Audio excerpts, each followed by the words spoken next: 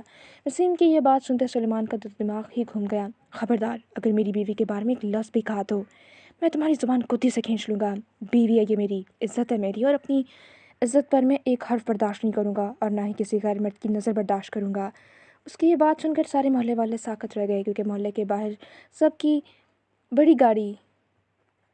اس کی بڑی گاڑی دیکھ چکے تھے اور وہ ساتھ اس کا حلیہ یہ صاف بتاتا تھا وہ کسی امیر خاندان سے تھا۔ اور اقصیٰ وہ دھندلی ہوتی آنکھوں سے اس شخص کو ہجوم میں سے اپنی طرف بڑھتا ہوا دیکھ رہی تھی۔ وہ ہجوم کو چیرتا ہوا اقصیٰ کی طرف آیا اور بنا اتنے سارے لوگوں کی پرواہ کیے اقصیٰ کا ہاتھ اپنے ہاتھ میں لیا اور دوسرا ہاتھ اس کے کندھے کے گرد پھیلایا۔ اور جہاں تک رہی بات اس گھر کو خالی کرنے کی، تو میں اپنی بیوی کو خود سے ایسے لوگوں کے بیچ نہیں رہنے دوں گا جو ایک عزت دار لڑکی کے گھر تماشا لگا کر بیٹھ جاتے ہیں۔ میری بیوی آج ہی گھر خالی کر دے گی اور سب کے سامنے، اور اب سب کے سب اپنی شکلیں لے کر نکل جائیں یہاں سے۔ اب سلیمان اونچے لہجے میں دھاڑا اور وسیم تو لفظ بیوی پر تب کا ہی ساکت ہو گیا تھا۔ وہ تو سوچ رہا تھا کہ تماشا لگوا کر اقصیٰ کو بے بس کر کے اس گھر سے نکلوا دے گا، پھر اقصیٰ سے نکاح کر لے گا۔ یہ تو الٹا ہی ہو گیا، پتہ نہیں وہ کب کسی اور سے نکاح بھی کر چکی تھی۔ آہستہ آہستہ کرتے سارے لوگ صحن سے نکلتے چلے گئے۔ سلیمان اقصیٰ کو وہیں چھوڑے وسیم کی طرف آیا۔ پچھلی بار جب تم نے اس کا ہاتھ پکڑا تھا تو یہ میری کچھ نہیں لگتی تھی، اس لیے میں نے تجھے زندہ چھوڑ دیا تھا، مگر اب یہ سلیمان حاکم خان کی بیوی ہے۔ اگر اب تم نے میری بیوی کو آنکھ اٹھا کر بھی دیکھا تو میں تمہارا زندگی سے نام و نشان مٹا دوں گا۔ یہ میری پہلی اور آخری وارننگ ہے، اب دفع ہو جاؤ یہاں سے۔ یہ سنتے وسیم ان دونوں پر ایک آخری نگاہ ڈالتا ہوا نکل گیا۔ سلیمان نے دروازہ بند کیا، اقصیٰ کی طرف مڑا، وہ ہنوز ویسے ہی اسی پوزیشن میں کھڑی آنسو بہا رہی تھی۔ سلیمان نے آہستگی سے اس کا ہاتھ پکڑا، اسے لے کمرے میں آیا، بیڈ پر بٹھایا اور جگ سے پانی کا گلاس بھر کر اقصیٰ کے سامنے کیا۔ اقصیٰ نے نفی میں سر ہلایا۔ اب سلیمان نے سختی سے کہا، پیو۔ اقصیٰ نے آہستگی سے اپنا پلو نیچے کیا اور گلاس سے بمشکل 2 گھونٹ بھر کر گلاس پر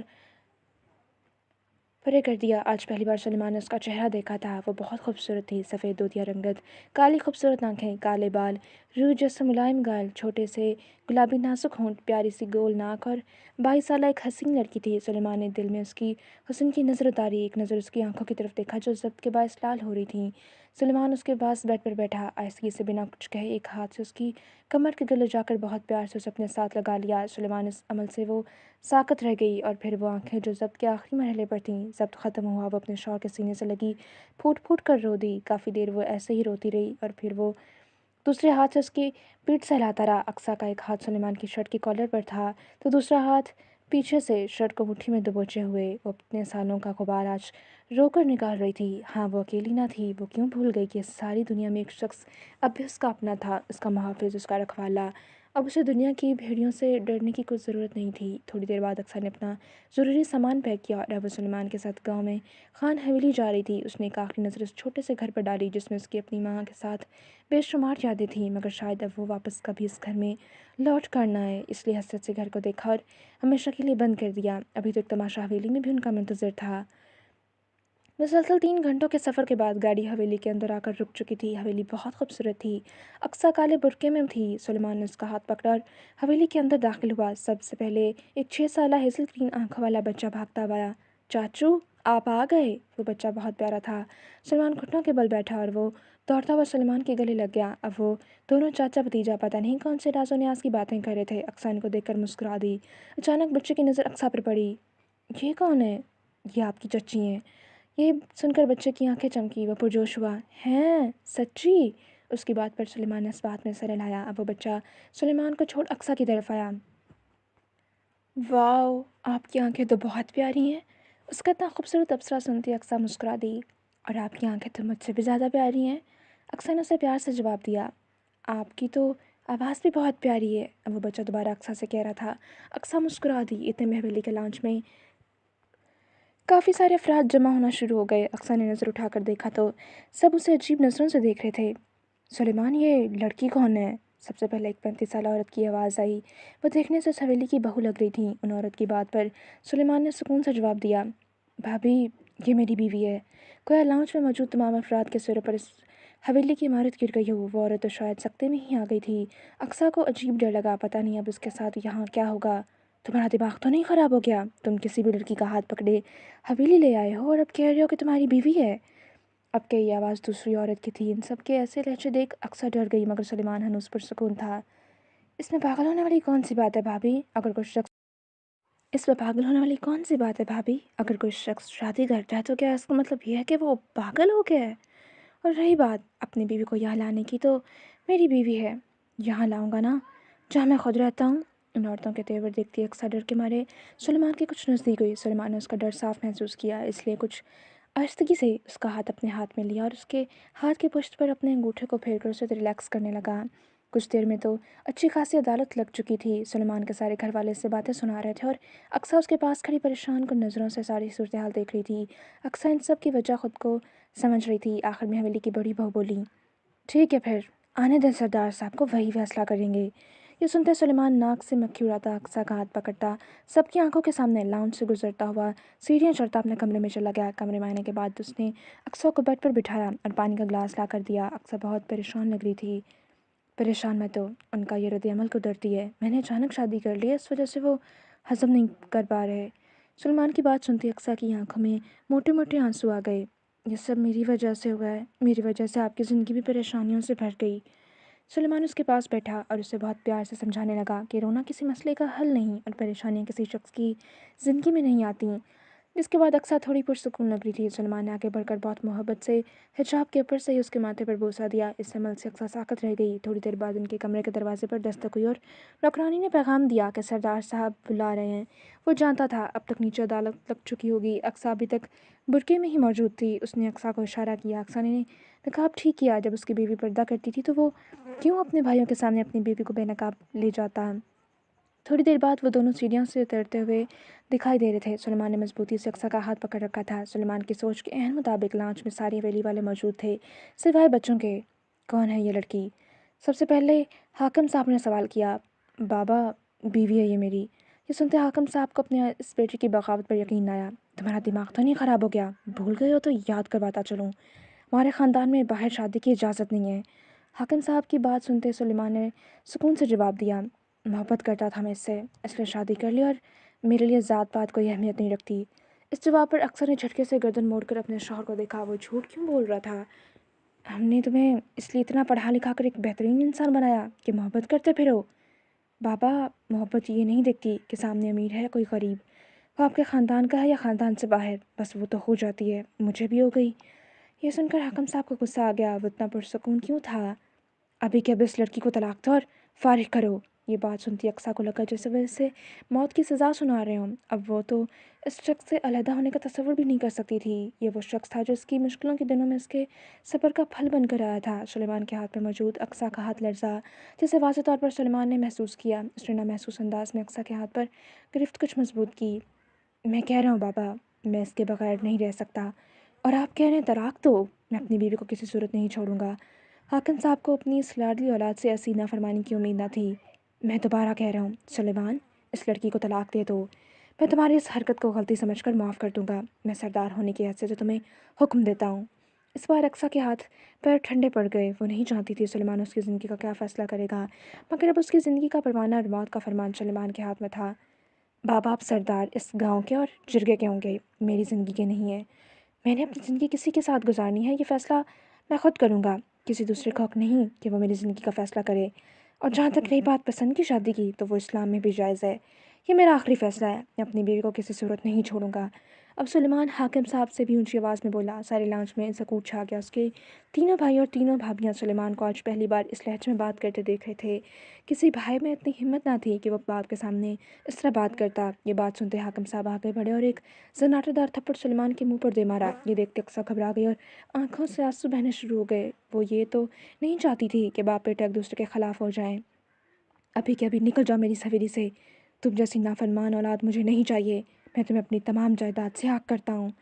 یہ سننا تھا کہ لانچ میں موج جیسا سناٹا چھا گیا۔ کچھ بھی کہے بغیر بہت آہستگی سے وہ نرمی سے سلیمان نے اقصیٰ کا ہاتھ مضبوطی اور نرمی سے پکڑا اور حویلی کے لانچ کے دروازے کی طرف بڑھ گیا۔ انہوں نے اپنے باپ کی کوئی چیز نہ لی، یہاں تک کہ وہ گاڑی بھی حویلی میں چھوڑ دی۔ پیچھے سلیمان کی ماں اپنے شوہر کو کہتی رہ گئی کہ میرے بیٹے کو روک لیں، مگر باپ تو اس وقت پتھر دل سردار بنا بیٹھا تھا۔ سلیمان نے گاڑی سے اقصیٰ کا سامان نکالا اور چابی وہیں گاڑی میں چھوڑ دی۔ ایک ہاتھ سے بہت نرمی سے اپنی بیوی کا ہاتھ تھامے، دوسرے ہاتھ میں بیگ اٹھائے وہ اس حویلی کے گیٹ پار کر گئے۔ اقصیٰ کسی کٹی ڈال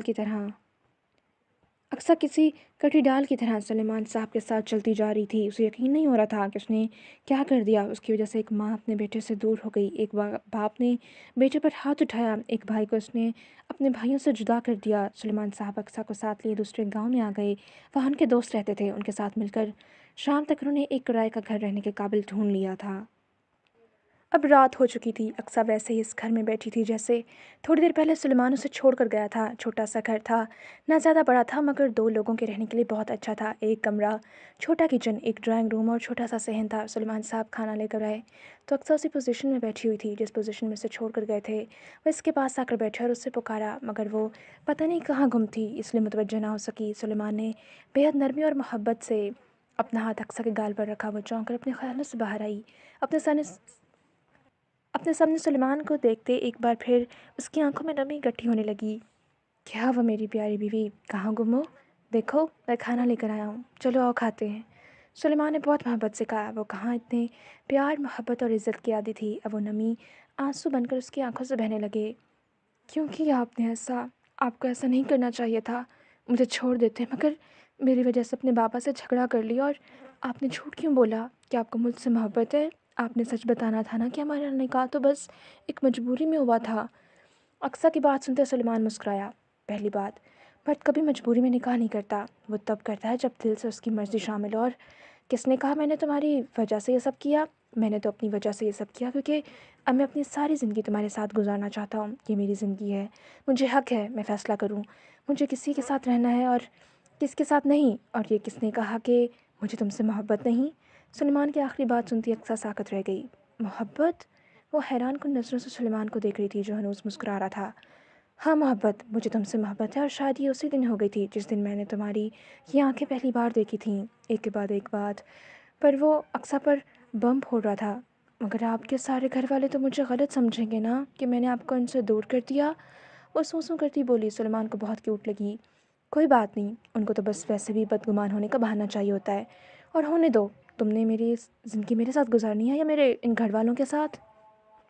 سلیمان کی بات سنتی ابھی بھی اقصیٰ کی آنکھوں میں آنسو تھے۔ سلیمان نے بہت آہستہ سے اسے اپنے قریب کیا اور محبت سے اپنے ساتھ لگا لیا، اور پھر وہ چاہ کر بھی خود کو روک نہ پائی اور پھوٹ پھوٹ کر رو دی۔ سلیمان اس سارے میں اس کی پیٹھ سہلاتا رہا۔ جب خوب رو چکی تو سلیمان بولا، ان آنکھوں میں آج آخری بار آنسو تھے، آج کے بعد میری بیوی اب کبھی بھی نہیں روئے گی۔ میں ان خوبصورت آنکھوں کو روتے نہیں دیکھ سکتا، میرا دل دکھتا ہے، سمجھ گئی نا؟ اقصیٰ نے وہ سر اس بات میں ہلایا۔ اوکے، تو اگر اب رونا دھونا ہو گیا ہو تو کچھ کھا لیں، مجھے بہت بھوک لگ رہی ہے۔ اس بات پر اقصیٰ منہ پھلا کر بیٹھ گئی۔ آپ مجھے ابھی سے ہی تانے دینا شروع ہو گئے ہیں۔ اس بات پر سلیمان دل کھول کر ہنسا۔ اس طرح ہنستے ہوئے وہ بہت خوبصورت لگ رہا تھا۔ اقصیٰ یک ٹک بس اسے دیکھے گئی۔